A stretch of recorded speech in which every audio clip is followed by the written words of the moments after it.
Today, Frontier has officially announced two things to do with Jurassic World Evolution 2. One of them being the early Cretaceous DLC that we sort of had leaked to us yesterday, and we know the dinosaurs flat. I'll talk about that at the end of this video. But the majority of this video is going to be focusing on the free update number 1.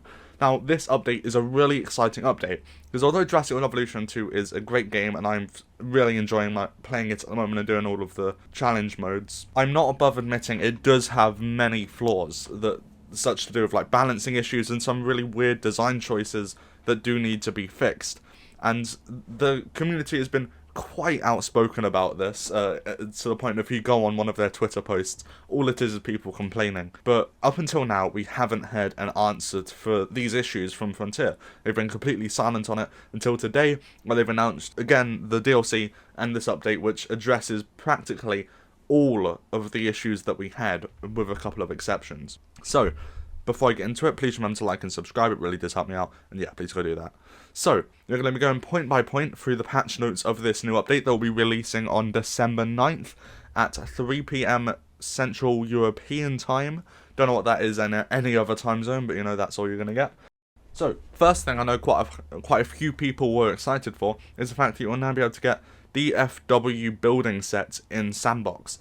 This is a really weird thing that you couldn't get the campaign buildings, such as the unique aviary with the cage aviary. You couldn't get that in Sandbox, and that was a really weird thing. And now that is something you are able to do, which is really nice that that's now possible. Another thing to do with Sandbox that you'll be able to do is that there are now more Sandbox levels, adding all of the campaign maps to Sandbox, which again is something I know a lot of people were wanting for. I don't know how this will work, whether the wild areas will count as buildable areas or not, but still, either way, that's very awesome that that's now an option for those creative types out there who want to use those parks. Another really awesome thing to do with Sandbox that wasn't really something that was necessarily asked for, but is incredibly useful for people like me, is the Flattened Sandbox levels. This means that you have the option to load up a sandbox map with a completely flat land with just grass, no trees, no water, no nothing, completely flat, making it great for things like showcases.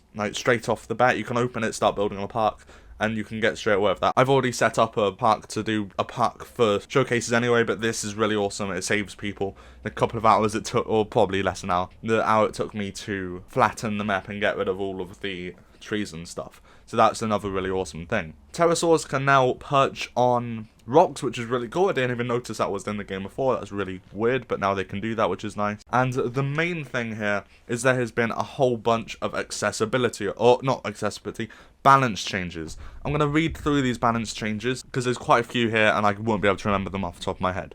There should be less disease outbreaks and storms in Chaos Theory, as should disease outbreaks in easy and medium difficulty challenge levels. They should be a lot less frequent. You've also made some tweaks to Dominance stat, which should cut down on dinosaur fights, as well as decrease the likelihood of dinosaur fights causing injuries. Finally, we've rebalanced the combat stats that can be involved in group hunts.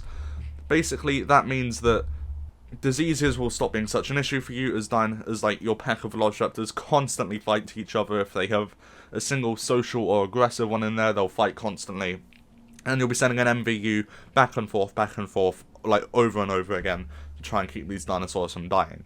That's one really cool thing. Another of them is that they've now balanced the Velociraptors and pack hunters so they can't instantly kill everything in their path.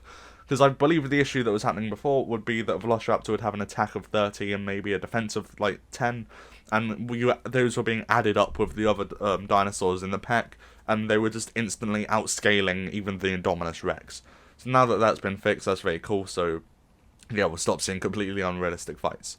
Chaos Theory seems to be now a bit easier, which is nice. I've seen a lot of people saying they couldn't get past the Jurassic Park or World Chaos Theories, because I must admit they are quite difficult, but I didn't struggle too badly with them, luckily, although I did have some rough patches with diseases and storms.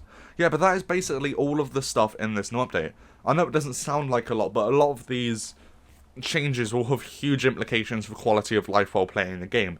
The only one that I really wanted that isn't in this is the ability to turn off the scientist system in sandbox mode. That would be really nice, because again, for people who want to make showcases like me, I have to try and max out my scientists first, and then I can only incubate 5 dinosaurs at a time, which means it turns a 2-hour job maybe to set up a showcase into a 12-hour job, which is just absurd, and probably why I'm not going to do too many in the future, unless this is fixed. But yeah, that is everything for the update. Now with the DLC, yesterday we saw the trailer for the DLC, which I'm sure has been playing in the background. I think this was leaked through the Xbox store, which is very sad for Frontier, but they have actually officially announced it now anyway, giving us the list of the Minmi, the Kronosaurus, the Zungaripterus, and the Wuosaurus, which I managed to predict in my video yesterday, which came out an hour before they released the actual roster and made me very sad. But you know, either way, I got it right. And those are the dinosaurs. You'll be able to see them in the trailer in the background, and they are all looking very cool. I'm a huge fan of the Kronosaurus, it looks quite nice. I'm a giant fan of the Minmi. Minmi is incredible, love the name, love the design of it, it's so cute, it's like a mini little Euoplocephalus. I don't know how small it's going to be from what it looks like, it's pretty tiny. And yeah, the Wuosaurus I've always loved anyway. The Zungaropteryx is pretty dope anyway, you know, that's pretty dope. But it's not my favourite, but either way. But yeah, that's going to be really cool, and that will be coming out along with the free update on December 9th, for what I imagine will be a price range of about $10, £8, £7, that sort of area, given that the deluxe DLC, which contains more dinosaurs than this, I think is about £10. So yeah, it makes sense for this to be about £8, which isn't breaking the bank really, but it is, again, a DLC, so it's obviously going to cost money, sadly. But yeah, I can't wait to get my hands on this update and the DLC. Seems to have some great improvements to it, some really cool dinosaurs in it. The fact it's coming so soon after the game has released, the 1 month anniversary after the game has released to be specific, is a really awesome thing. So yeah, thank you for watching, I really hope you've enjoyed. If you have, please remember to leave a like and subscribe, it really helps me out. And yeah, thank you for watching, and I'll see you in the next video. Bye!